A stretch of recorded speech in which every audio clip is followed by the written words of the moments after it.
Hey everyone, welcome to Talks of Thailand. My name is Jon. Today's story is about a man who wanted total control and convinced himself moving to Southeast Asia would be the answer to all his problems.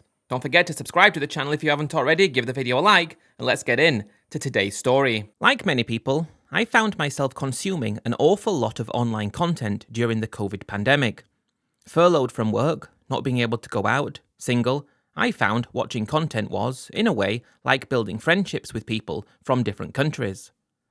Content that very quickly started appealing to me was mainly things to do with moving to other countries around the world, specifically with the hopes of maybe dating and getting into a serious relationship with a person from the country that you were going to go to.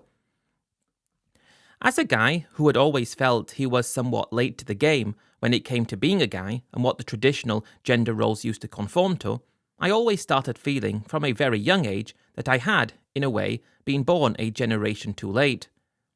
I really envied how people used to have it in times gone by, because it seems that the modern man has to accept a lot more negatives when dating, receive a lot less benefits, and not be in a position to be able to build the sort of relationship he always thought he would be able to build and always wanted to build, thinking to himself that everything is all wrong. There are so many people that feel like this. Because I, in a way, had these feelings throughout my life though, I'd never really thought much of it. To start with, I thought I was unusual, I thought I was strange, I thought I was different because everyone just seemed to get on and make do, and I didn't want to make do. When you understand that there's a whole community of other people out there that share the same opinions as you, and want the same things as you, and are actively trying to find something like you want, you do find yourself watching them and taking on board what they're saying and starting to think that this might be something that you could do too. Although at the time I'd never heard the term passport bro, and I would never even really have considered myself a passport bro because it just seemed to be a backward statement, I would look back and think that perhaps that statement would be somewhat acceptable based on what I was thinking and might do with the pandemic finally came to an end. You have to understand it from everyone's perspective. The perspective of the modern woman, I suppose, at least from the West, is that they want equality, and yes, that's right. They want equality of things which don't seem to make sense to a guy. Because my grandparents, for example, my grandfather met my grandmother, she never had a boyfriend before, never been in any way already experienced. It just feels like that's what every guy wants. Every guy should be able to meet a girl from his own country during their early 20s or whenever you might meet them. They should both be inexperienced, or they should both be able to not have any of the negative thoughts of anything of her trying to be someone that you as a guy might find uncomfortable being with based on what she did before. The problem is, it's like most women are like that at home. Most are. It's not a small proportion, it's most. Finding someone is very difficult when you are that way inclined. Then, when you're looking at the passport bro angle and going dating in different countries, you are understanding that yes, you're not necessarily going to be able to meet someone who has never had a boyfriend before, but at the very least, you're going to hopefully be able to meet someone who might conform to the traditional gender roles that you've always perceived to be what you were interested in and what you think gender roles were always meant to continue being. It's always been the case throughout history, hasn't it?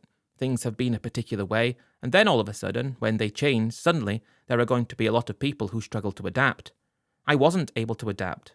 Because every time I had a relationship, I find that one of the first topics of conversation, often when you meet someone and you're going out on a date at home, she's starting to talk about her ex and things like that.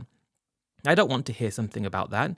I find it very humiliating to things to have to listen to. I've always considered men and women to be quite different physically. I mean, of course, they're very different physically. It is the physical differences that I believe which have caused the generational, multi-century, multi-thousand-year human evolution to be the way it is. What's happening now has caused people like me to believe that going somewhere to find someone is going to be the best thing to do. And I really started to feel like that, and I know many people felt the same way. I was going to be deciding where I wanted to go, and I wasn't looking at a specific country in particular, although Southeast Asia seemed to be the part of the world where a guy like me could really fit in, land on his feet, and be able to take charge, to be able to meet someone who wanted someone to look after them and take charge of them and be the boss and be the guy who he's meant to be and who can conform as a traditional woman's role is meant to conform to. That appealed to me. Southeast Asia stood out. Not saying that I wasn't fascinated by places in South America too, although coming from Europe, I looked at South America a bit like it's just a different version of Europe. That's completely inaccurate, but the people are very similar, aren't they? Southeast Asia was so much different. Southeast Asia was a different kettle of fish altogether. I was looking forward to the restrictions being lifted. I was probably thinking to myself at this point, I was 42 years old, thinking I'm going to go to the Philippines. The reason the Philippines stood out to me was because most of the people that I watched during COVID happened to be there. The English language requirements there were good, and therefore you could communicate properly. I just felt like I fit in better with the guys who were in the Philippines. The thoughts of actually meeting someone and being able to find yourself in a proper relationship and actually be the guy for a change was really, really appealing to me. I suppose in a way I really thanked COVID for opening things up the way they did in my mind, as if to give guys like me the understanding that there really is something better out there. You don't have to feel like you're the odd one out at home, not being able to actually move forwards and get what you want, because there is something out there for a guy like me. It was very fun to think about. A few years of consuming content, and at this point, I felt like I knew the Philippines. I did watch people in Thailand too. Thailand plays the biggest part of my story. I think it was approximately a year and a half after I started watching content when I was actually on the way to the Philippines, all restrictions lifted.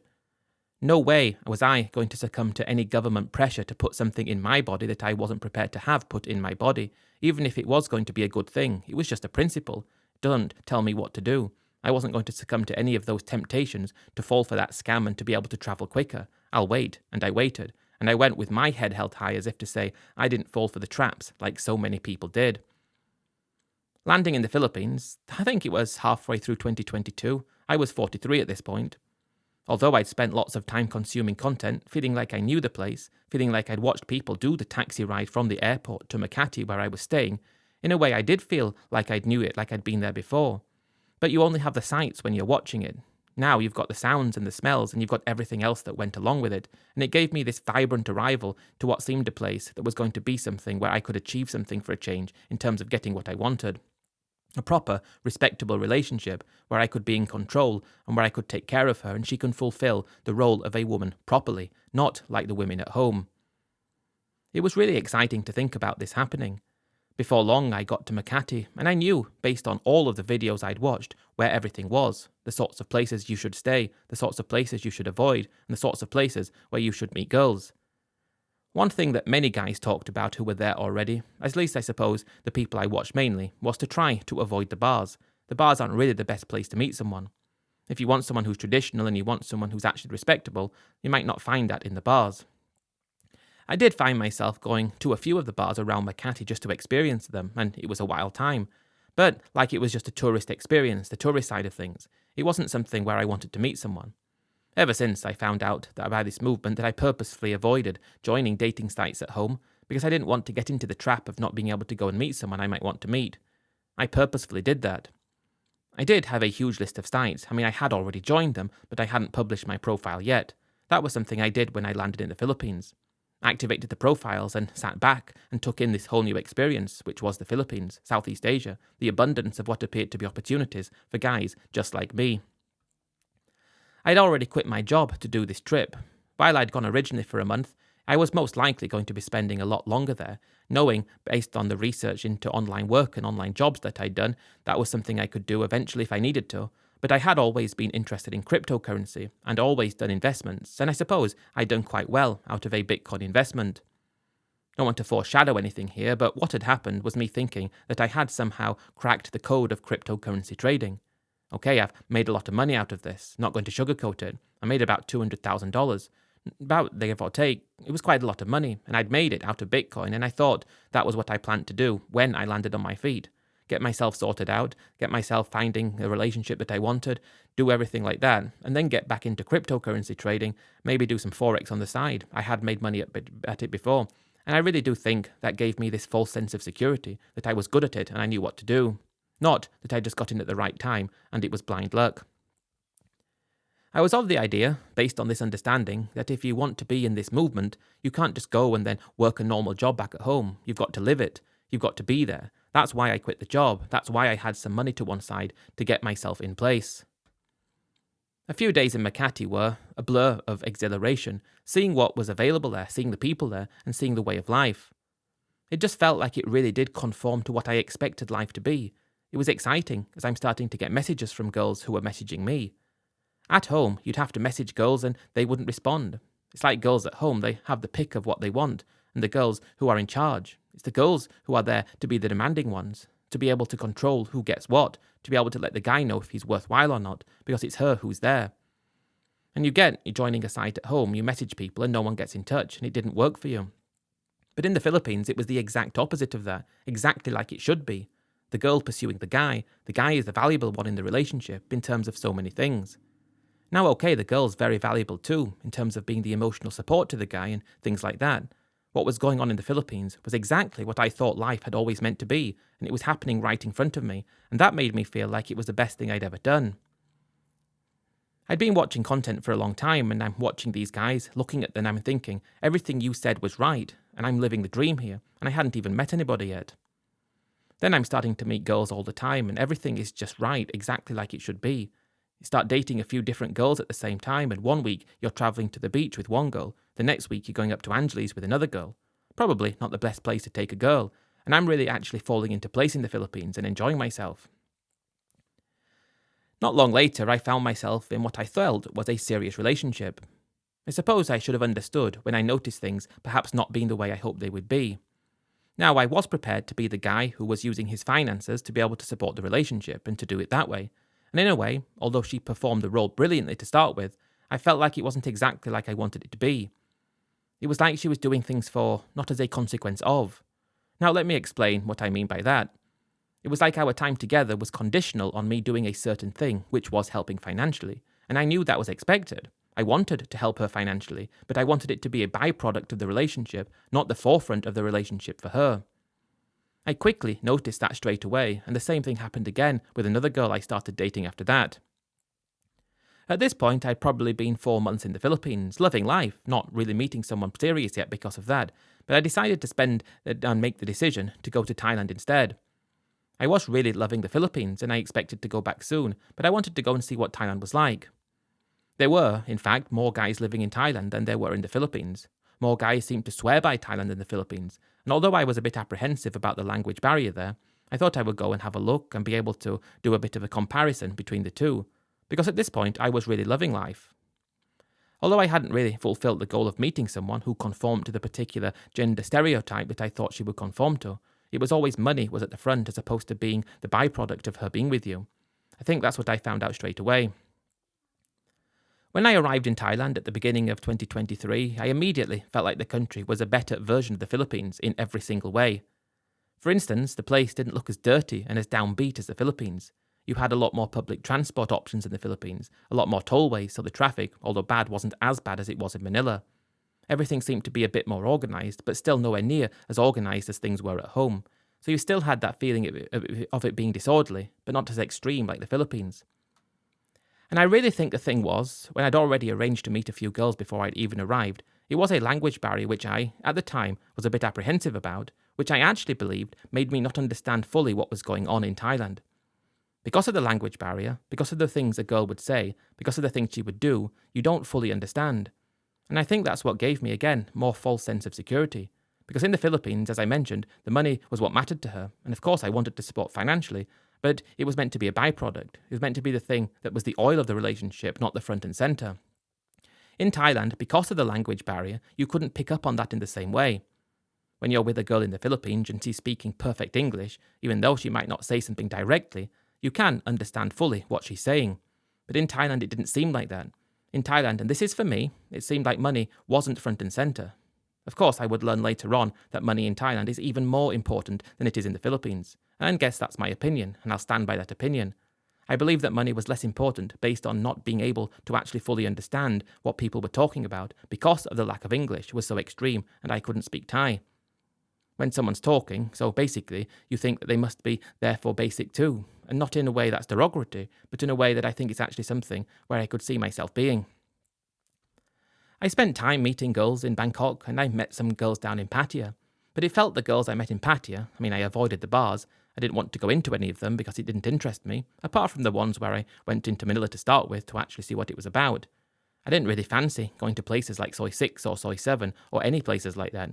I mean, I went to them, walked past them, and I might have had a beer in a few places, but I wasn't there for that. I wasn't a desperate guy. I wasn't a guy who was going because he needed it. I wasn't seeking out anything because of desperation. I was there for something more along the lines of an actual, traditional relationship that was going to put me in a good position. That was it. At this point, I'd already decided that I was committing to move to that part of the world. I felt like I had enough money, and I had that money I made from Bitcoin, and I was doing bits of buying and selling Bitcoin and other cryptos every now and then.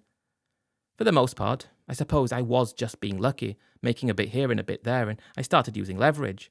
Things were going really well for me, and it was a great life that I was living.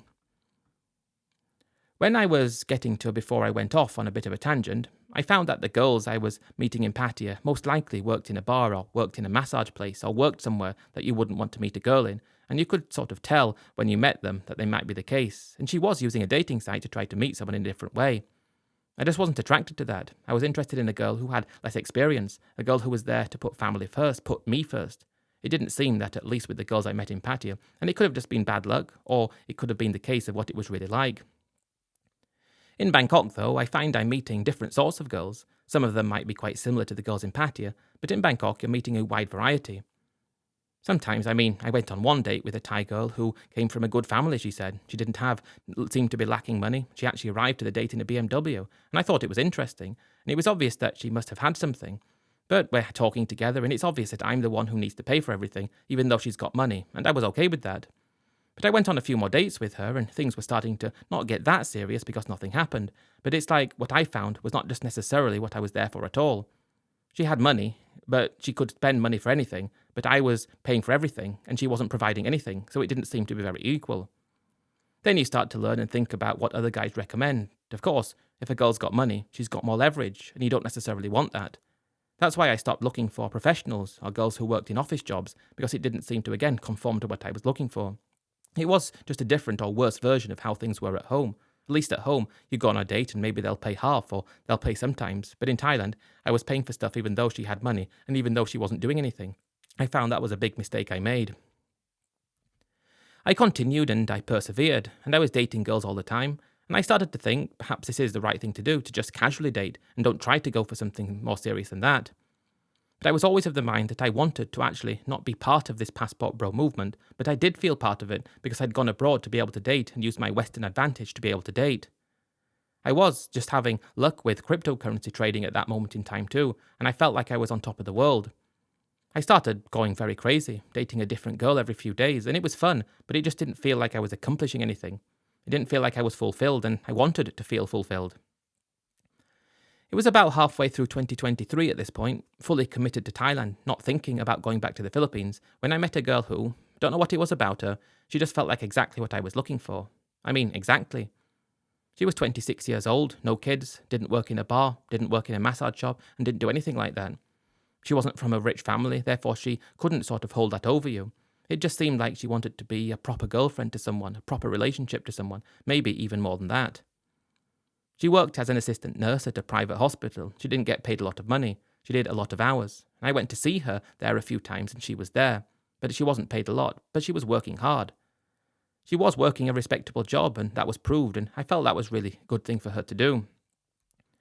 And I was doing very well at this point financially. And I suppose, again, if I think about it, I was just basically gambling, for a lack of a better word, basic gambling. I was doing what I thought was finding a secret that was allowing me to do what I was doing. Because I'd probably, and this is not a lie at all, since I'd arrived in Thailand, made about $100,000. Not really understanding and wanting to understand and believing with myself that anything could go wrong and I could have lost $100,000. I could have very easily lost it. But I felt like I knew what I was doing and I wouldn't get tripped up. At this point, because of that and what I'd done before, I felt like I had a decent amount of money, and my days are fantastic. Up until then, wake up any time I want to, hit the computer, look at the charts, see what I wanted to do today. Is there anything I can trade? Is there anything I can put something on and leave it, take profit so I don't have to constantly monitor it? And although I did find myself always on my phone, checking it every second on a day checking it, I'd be going out on dates and meeting girls, and it was wonderful, and I was really feeling like this is what I wanted, but I was actually not really liking a part of it. I mean, I was, just not to the point where I wanted to continue doing this indefinitely. I was there for something traditional, a traditional relationship, traditional gender roles, and that's what Thailand seemed to offer. Although I was dating casually for quite a while, I suppose that was just to try to meet the right girl. And when I met her, I felt like a combination of not only being on top of the world because I'm doing well with what I was doing, but also I met a girl who is in a position where I will be able to take control and be the guy and everything I wanted to be. She can be everything she wants to be too, which I thought was just to be a good partner for me, putting me first at every angle. We went on a few dates before anything progressed, and I just felt like I didn't want to meet anyone else. I cancelled dates with other girls to go on more dates with her, probably 2 months of meeting her when I felt like I wanted to take it a bit further. I never had a girl move in with me up until then, and I asked her how she'd feel about that. I was renting a very nice 2-bedroom condo in Phrom Phong. I later learned that I was spending quite a lot more than I should have done for that place, but I didn't know at the time, and I could afford it at the time, and it didn't matter. But it was really nice 2 bedrooms, big enough where you could actually move around. Decent bedroom where I had my bedroom, obviously, with a good view out of the window. But for the second bedroom, I was using that as my trading studio, and I had a number of monitors set up, a great chair just to be able to sit back and look out of the window on the left and then look at the charts on the right and just really have this fantastic place to work and be myself. A great decent kitchen too. I used to love cooking, really. I still do. Even though you didn't cook often because you could go out to buy food. Cooking was a hobby, and I liked doing it, and I wanted a kitchen for that. Proper Western facilities, great amenities at a great place, $45,000 a month, which was a lot. But even still, it was well within budget, because some weeks I was making $10,000. Some weeks didn't make any, but I was doing well. Now, I did have losses along the way too, but the losses weren't anywhere near as bad as the winners, and I didn't call them winners and losers at the time. I just called it profit and loss because I thought I was trading, and I'd been good at it, and I was doing well at it. I really was, that's the thing, false sense of security. I wanted her to move in with me. She said she'd love to do that. She was actually quite close to Prakanong, a hospital there. Don't want to give the name away. It wasn't too difficult for her to go to work, and I didn't say to her, you can quit your job to move in. She didn't say she wanted to quit her job, but she moved in and was diligently going to work every day.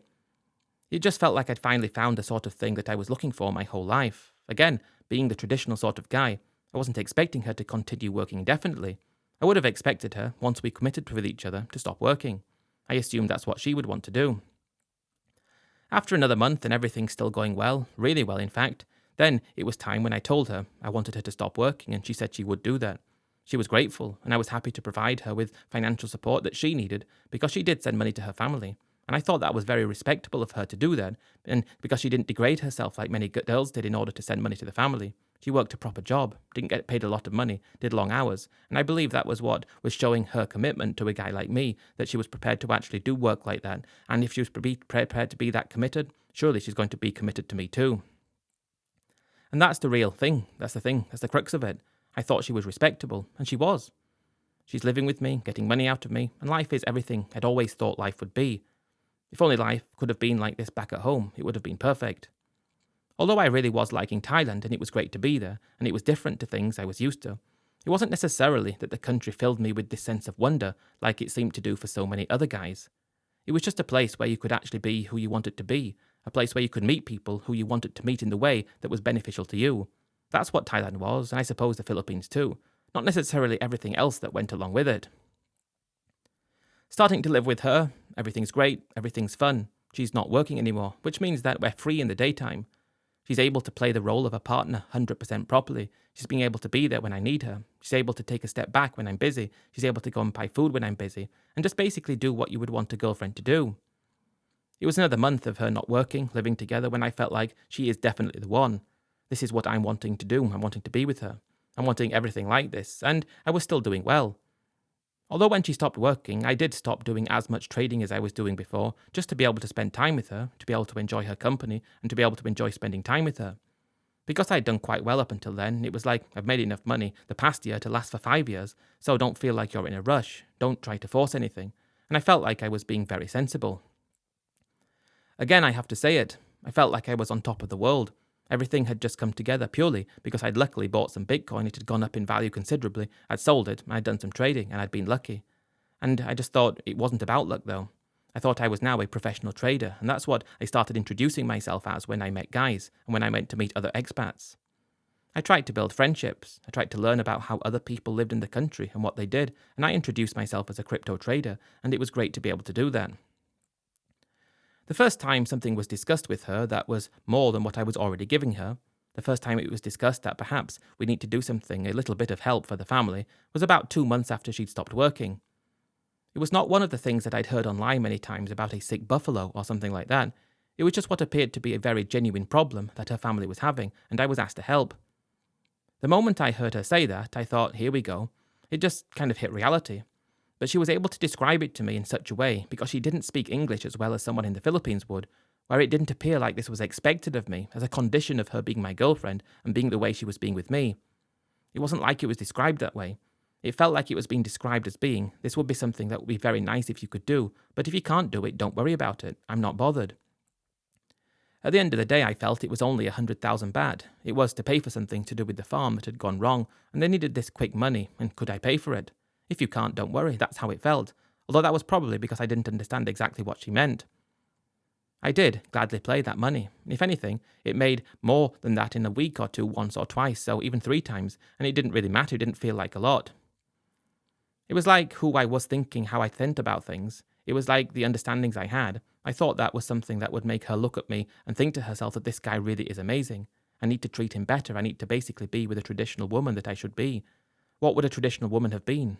I mean, that's something I often ask myself. What actually would a traditional woman have been?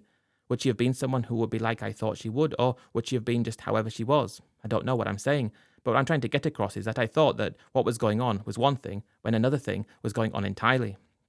I thought the relationship was one way, she's asking for something, and it's expected. That's what it was. I thought it was the opposite of that, her asking and it's not minded if it's not given. That's why I did that, and that's why I helped again one time, and that's why I helped again yet another time after that. Probably within a month I'd managed to somehow give over a couple of hundred, maybe 250,000 baht. But it didn't concern me again, not even $10,000. I'm making a lot of money, and she's being an amazing girlfriend, and I'm thinking potential future wife. I'm thinking I found what everyone's looking for. I found the Holy Grail here, I found everything, and I joined this movement, I've moved and I've dated overseas, I've met someone, and everything's going right. Not only that, I'm making more money than I've ever made in my job before. Life is everything I wanted life to be. It was, I think, a couple of months after I started giving financial support to her family, which seemed like a floodgate that had opened and didn't stop. But I'm not looking at it like it's a lot of money. I'm looking at it like it's a week's money here and a day's money there. And I felt like I was the big man. And I think that's it. I felt like I was able to do things that guys always wanted to do. In a way, feeling I'm doing this, and in return, she's just being this amazing girlfriend. Although she never worked in a bar before, or did anything like that, she's still, in a way, behaving like that, if I'm thinking about her, which isn't necessarily right, because she shouldn't have really wanted this money, because she was wanting it her way, not my way. My way would have meant every time I do something, that makes her a little bit more indebted to me and a little bit more less likely to use her opinions, because there's financials there now. Again, that's wrong to think about, but that's how I felt it was going. I think it was around early 2024 when I just felt like I needed to solidify what I had with her, and I asked her to get married. I wanted to have a big wedding on Koh Samui, a nice venue there that we'd stayed at before, and it was going to cost a lot of money. I wanted to do everything that way and invite people from back at home and really get off the marriage with a good start. Although she said she wanted to get married, she said she didn't really want to do it that way. She wanted her family to be involved, and her family would want her to get married in her province, which was Sisaket in Isan, and she said she'd want to get married there. That was a bit of a downplay to me. I wanted to do everything the Western way. She wanted to do it the Thai way. And of course, when you're in Thailand, you end up agreeing to do what she wants. We'll do it your way. We went up to visit the family for the first time, and they had money out of me at this point, and I expected to go there and be treated like, not the Lord and Saviour, that's a bit much, but like they'd known that I'd been the one helping financially. But it was like when they were there, it was like she'd helped them. It was like she was the one who gave them this money, not me. And that confused me a bit. She just said to me when I questioned it, we're together, aren't we? So it's like we're helping. And I didn't like that because I was the one, but I overlooked it. We arranged to get married, arranged to do everything, but I wanted to leave that place as quick as possible. It didn't conform to what I was interested in at all, not interested in rural Thailand whatsoever. I really wish we got married in Samui, but we didn't. We were up a couple of weeks again later to get married, did all that, paid some money to the family, they were happy, ready to the marriage in Bangkok. I felt like that was everything, and had solidified in a way where we could settle down, where we didn't need to go out and do things all the time. Stay at home, I can start trading again, I can start making big money, and she can just be a lady of leisure and be this amazing girl who is traditional in every way. If you think about it, actually, long and hard, she wasn't traditional in every way, was she? She was just like a girl was at home. I was not understanding that though. Girls are just the same the world over, and just because you're meeting someone who doesn't have any money means that your life's going to be easier. That's what I was sold by the Passport Bro movement. That's why I felt in a way like I joined it. I was on the periphery though. Even still, I felt like I was fully invested in the relationship. That is the way I thought it was going to be because I'd always wanted that, and I'd always thought I was going to have it, and everything was, in my firm belief, fully in control of the relationship. I felt I was, fully in control of what we did and what we didn't do, and fully in control of the finances, what we did and what we did with it. If I'm asked for a little bit of money every now and then to help a family out, that's fine, because at the time, I'm believing that every help I'm giving is not expected. It's not expected, I felt. It's not like you have to do this. It's thank you so much, we respect you for this, and we love you for this, and if you ever fall on hard times, we'll be there for you too. Not realising that it was just a one-way street. That's the thing, I had no idea it was just a one-way street going on all the time. Just a one-way street, a one direction, nothing else. I was very happy though, really was. I actually wanted to have a bit of a party with some of my family. I wanted them to come and celebrate what was going on, and I paid for my mother and a few other family members to come to Thailand and spend some time with her. A few of my friends came too. We had a party, not a marriage party, and I was introducing them to this new way of life, and it was an amazing experience. Going to pick up my mum at the airport in the brand new car that I'd bought, just saying, well, here I am, I've made it, this is my wife. I believe that they got on okay. If anything, my friends seemed a bit jealous. They were married back at home, and in the way I was describing it, which at the time I fully believed was accurate, like she's my wife and everything that I say goes, everything is my way, she's traditional, she'll clean the house, she'll wash the dishes, and she'll just perform the role of a wife without complaint. Of course you'd expect that, wouldn't you, when you're providing the finances? She can provide the other things.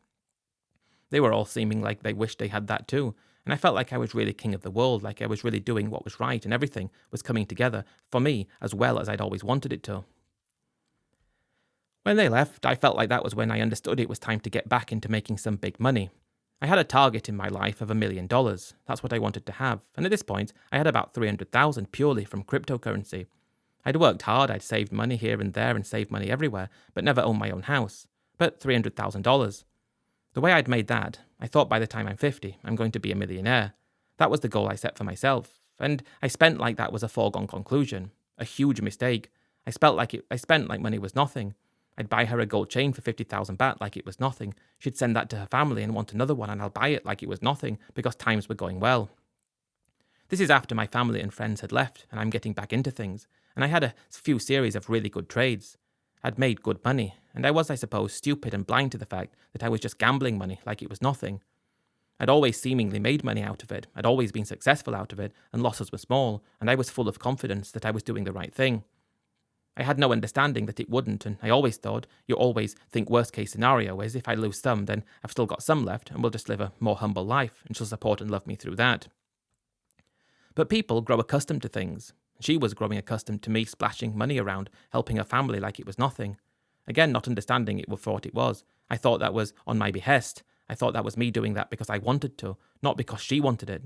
If she was not going to get anything, she would equally be as happy doing what she was doing exactly the same way without anything too. She'd stand by her man through thick and thin, till death do us part, richer and poorer, all this stuff. Although we didn't say those vows because we did a Thai wedding, but even still, that's what I felt. But I am doing well, really well, and everything's great. But I had a humbling experience, probably somewhere halfway through 2024. At this point, I'd just bought a pickup for her dad, again, like it was absolutely nothing, because money just didn't seem to make sense to me anymore. It just seemed to be in abundance, it seemed to come so easily. About a week after that happened, I had that humbling experience, which was losing approximately $65,000. I'd never lost anywhere close to that amount of money before.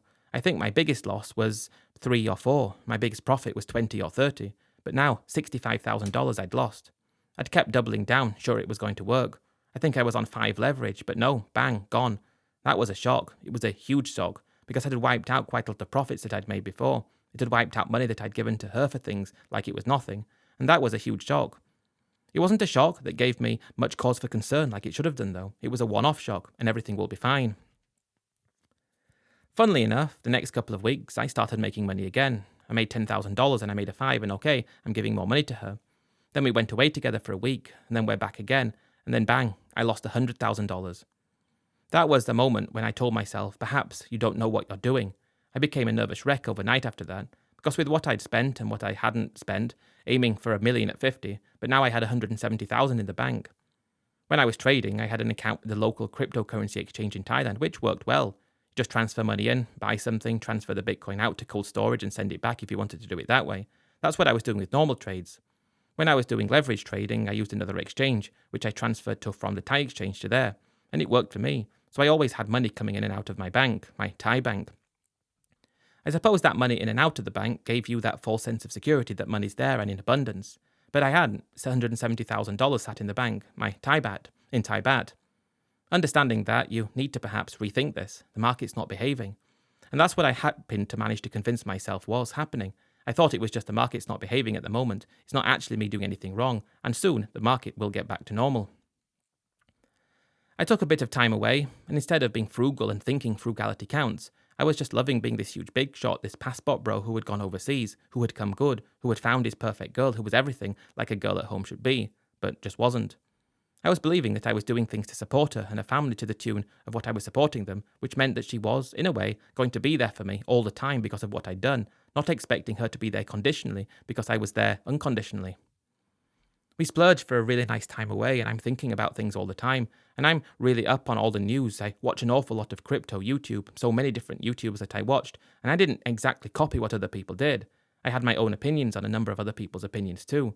And while some people say buy and hold, that's the best thing, I didn't feel like I could make enough money by doing that. I needed to trade, I needed to be in and out, I needed to take advantage of price movements. And it had worked for me up until then, and, well, I had those big losses. That's what I suppose should have given me a cause for concern. And then I think, if I'm thinking about it, it was like I was living in two worlds.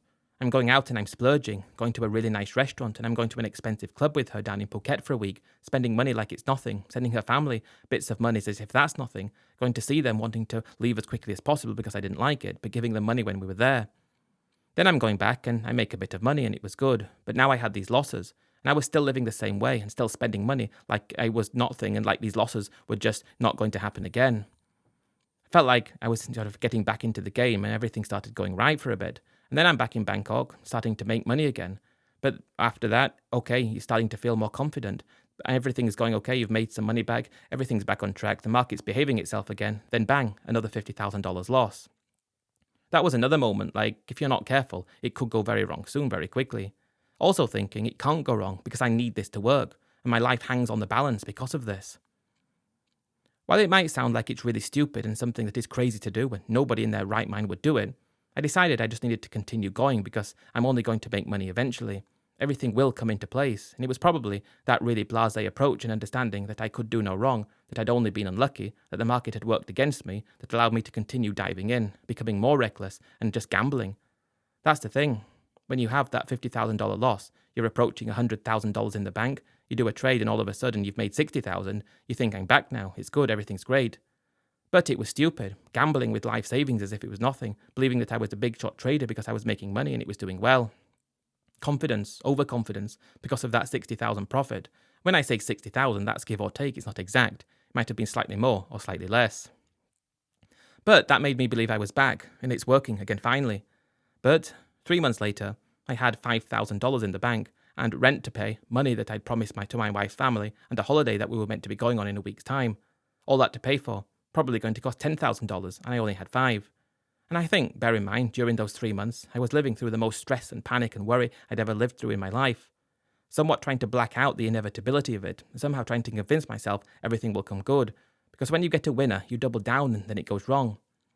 And the thing I hate the most is the fact that I was so lucky before. If I hadn't been lucky before, and I hadn't made as much as I made, and that was it, I wouldn't have done what I did. It was because I was so lucky. It was because things were working so well for so long. It's because I didn't feel like anything could go wrong. Because things weren't going wrong that allowed me to believe that I had a system and I'd cracked the code. But I hadn't, and I was down to $5,000. Up until this point, I hadn't told my wife anything about how much money I had. She knew I had money and she knew what we could do, but I hadn't told her I was gambling everything, basically on the roll of a dice. That's what it was at the end of the day. When I had to break the news to her that some things had gone wrong and we've got maybe 220,000 baht in the bank and that's it. I also had my visa money, 400,000 too, which was something. I had that left. But when I told her that, it wasn't to start with like she was very alarmed. She said, no problem, you have 200,000 baht plus visa, 600,000. It's a lot of money. And I suppose she was looking at it from the perspective that when she was working, she might work for 3 years to get that amount of money. To her, it's like she's seeing what I'm spending and the money I'm giving to her family for things. It's like she can't compute that it's not a lot of money at all when you're doing the things we're doing, going to the places we're going. She just said, don't worry, we can go away together. Let's go back to Phuket. Let's spend a week in that resort we stayed in before. I think that was a moment in time when I understood that my wife just didn't even have any basic. I'm saying something. I had no knowledge of anything because of what stupid things I did. I was stupid and I was an idiot and I hate myself for it. But she didn't understand basic finances because I just told her what we had. Didn't have enough money to actually make more because I don't have enough money to risk. It would have been huge 10 to 20x leverage on different risky trades. It could have all gone. I told her what we had left and that was it. We don't have anything left. And she's saying, let's go away together. But that would have cost 200,000 baht to go to that place. And it's like she couldn't work that out. That was a moment in time when I think I realized that I hadn't fully understood what I was doing. I didn't fully comprehend the fact that I was just there to give her a better life, and she was there conditionally on that better life, not there for me. I thought she was there for me, and I thought everything the way it was, because it was like that. It was just all these realizations happening all at the same time, all those thoughts of all that money I'd sent to her family, probably over 2 million baht they'd had out of me, all that money I'd given to her for things too. I told her when she said, let's go to Phuket, I said, how can we do that? That cost 200,000 and we've got 220 and my visa money. How can we go there? She said, no problem, we can make more money. But how can I make more money? I need money to make money and I don't have any. It's gone. She just couldn't work it out. When I said, no, we can't do that, then she said, okay, let's go out for a meal at our Italian restaurant that we like to go to, knowing that cost about 10,000 baht. And I said, do you not understand what I'm trying to say? And she didn't. That was the thing. She just couldn't work it out. It was all these things happening around that time that made me feel like I'd just been blinded by what I thought was a version of reality that wasn't reality at all. I was, if anything, living in a fairy tale land, and I was living a life of just, I could do no wrong. I was living well, completely out of depth, completely in this make-believe world that didn't exist, doing things that were so stupid, gambling all my money on the drop of a hat, and spending money like it was nothing. Believing that we were just living through the good times together, and the bad times would not be actually come, and if they were there, the bad times would still be good too. But when the bad times were about to start, she didn't even comprehend that they were even going to start because she just said, let's go out for something to eat. And we can't do that because that's 10,000 baht and we've only got what we've got. Then she's saying, what do you mean we can't? I said, what did I just tell you? How much money did I say I had? And she said, okay, both together, including the visa money, about 600,000. Okay, so if we go and spend 10,000 baht today, and then we've got to pay for the rent tomorrow, that's 45,000 baht, where are we going to get more money from? And she just couldn't work it out. You get more money, no problem, she said. Can make more money, can do something. Maybe you could get a job. Maybe you could start teaching. She actually said that to me. She actually said, maybe you could start teaching.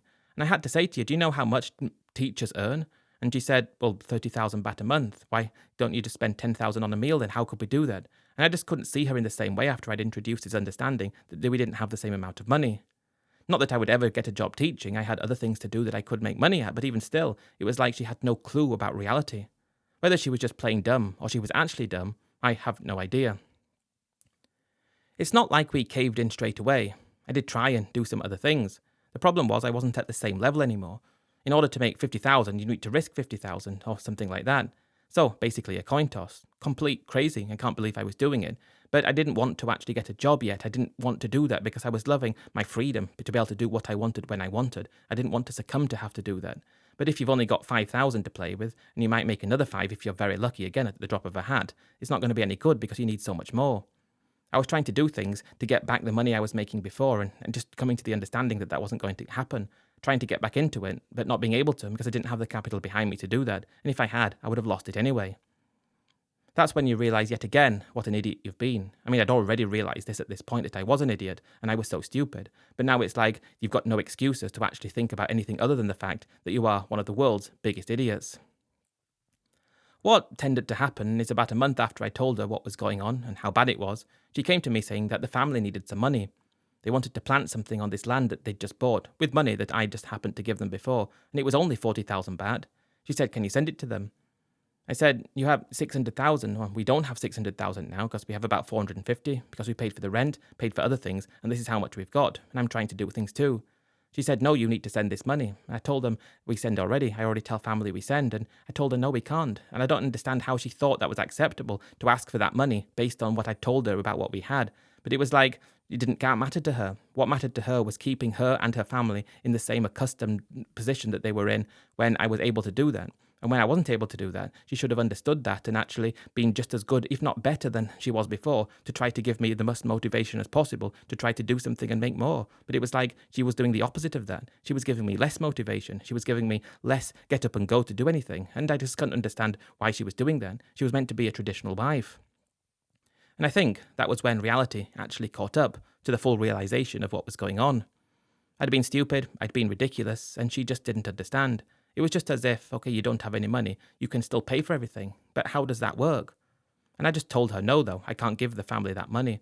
And then she's quarrelling with me, and I'm thinking, how dare you? You are meant to be a traditional woman who does as I want and what you want me to do. And if we have good times, great. I'll treat you better than anyone else in the world would treat me. But if we have bad times, you have to stop wanting anything and let me try to get back on track and support me through that and give me the motivation I need. It was the understanding, and it was also the realization that she wouldn't let me get back on track. She wouldn't let me try to do anything because she wanted things and she wasn't able to support and help me through. At this point, though, I had found work online. I succumbed to that, and I didn't want to do that because I always didn't want to actually get back to that boring 9 to 5. And I was a guy, though, who had always worked in software development. I'd done that, good at it, and it was very easy for me to find a job online because what I did was in demand. It was paid the equivalent of about 120,000 baht a month, and I landed this job. It was okay, we can live, but she's not understanding that we've got this new threshold that we can live on. That was when it fell apart from there. It collapsed and we got divorced with a huge loss. Everything I bought was in her name, by the way, and it just seemed like the idea that was right, and she's walking away with all this stuff that I've spent money on, and I'm there with nothing. Okay, I've got this job and a very humbling existence, and complete devastation, really, complete loss of everything else, and 120,000 baht a month felt like nothing based on how I was living before.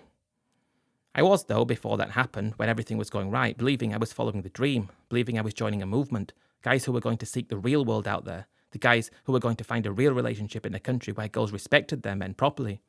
It turns out that it was just the same as everywhere, and girls are the same thing the world over, and will want something regardless. The problem in Thailand is, at least for me, didn't fully understand when you're speaking because of the language barrier and everything that happens with that, and you get yourself into a position where you're spending so much money believing she's just with you for you, and the money's there because you're able to provide it. When it's not there, believing she's going to be there for you anyway, in a way she was, but just not properly. That's when you understand that this was an illusion, and I'd built an illusion that was all fake.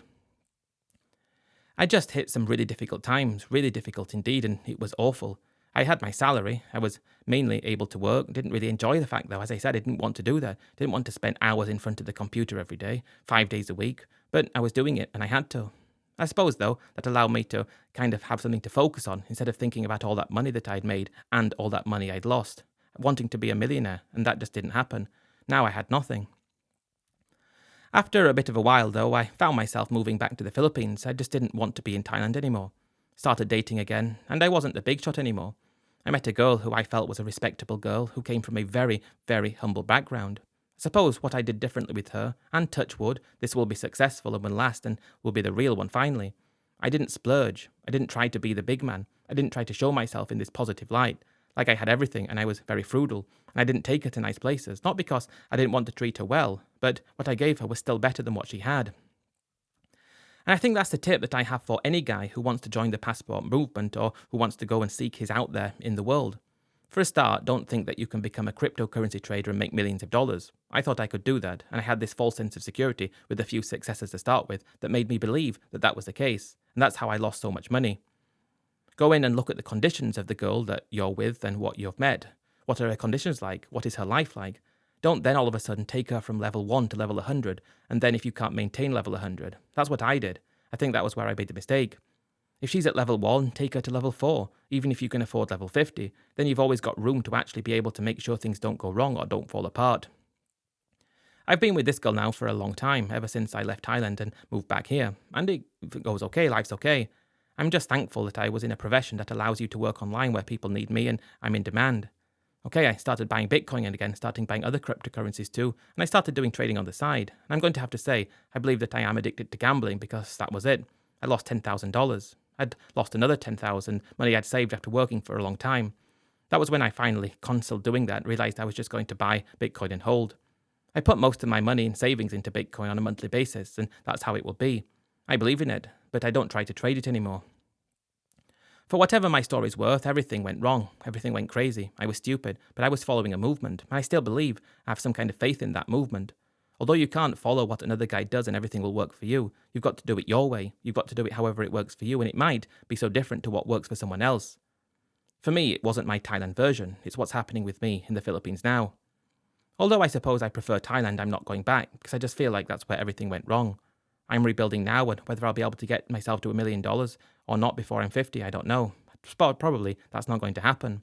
Will I ever get there? Again, I don't know. Probably not. I have to come to terms with that. I might be lucky. Maybe Bitcoin will quintuple in price, who knows? I would like it to, and I believe it should because of the fundamentals. But we'll have to wait and see.